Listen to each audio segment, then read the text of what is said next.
Here's a headline from the BBC. Ceasefire holds overnight after days of violence. The Egypt-brokered truce followed 3 days of violence, with Israel targeting Palestinian Islamic Jihad and militants firing rockets into Israel. 44 Palestinians dead. 15 children dead among the 44. 300 people wounded. Who's being indiscriminate here?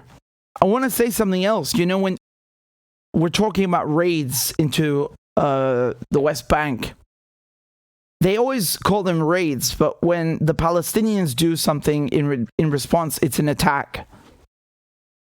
Pay attention to the language they use in the BBC and these other places.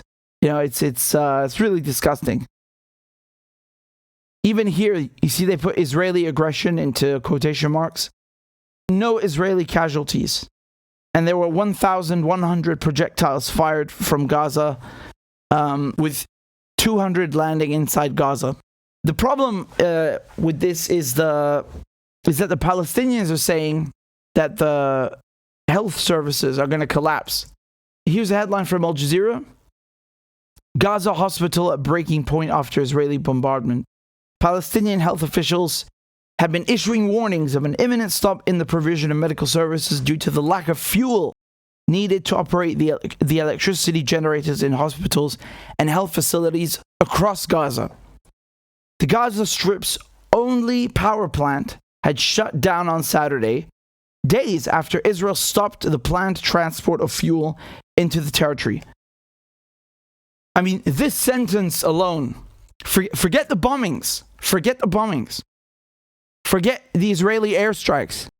This sentence alone should tell you how cruel and inhumane the entire siege is on Gaza, of which we have to say Egypt is also taking part, but how cruel the Israeli occupation is in general, because they know. They're not stupid, man. If I know this and you know this and it's in the media, you think the Israelis don't know this? They know exactly that Gaza only has one power plant. What a sentence. Gaza has one power plant.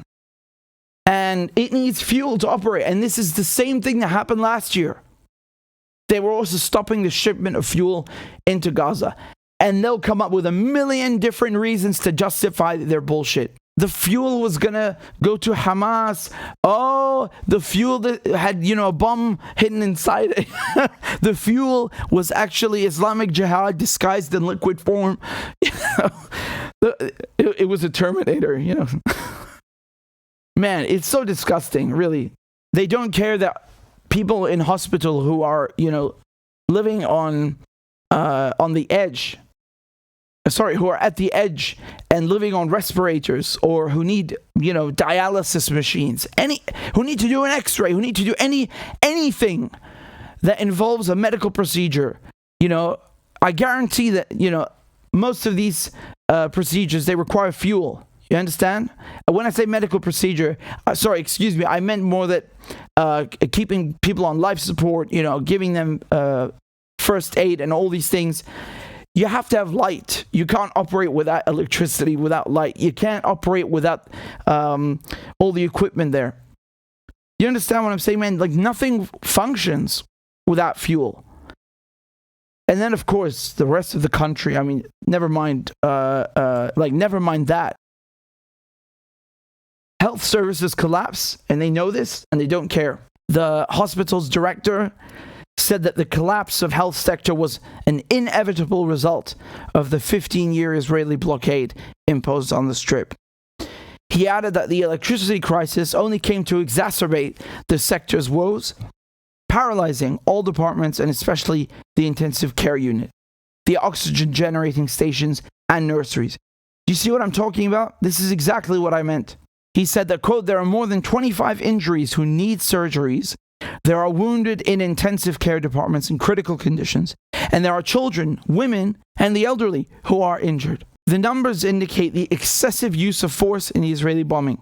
There are injuries that require medical interventions from different specialties.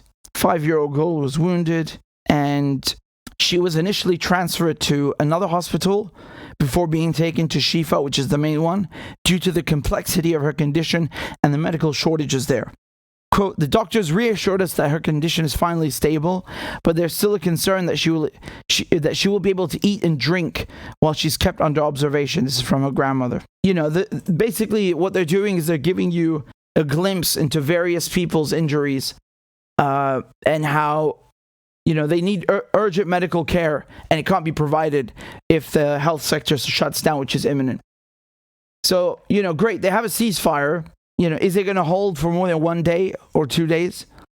Even if it did, you still have the siege. The siege is not going anywhere. The siege is not going anywhere.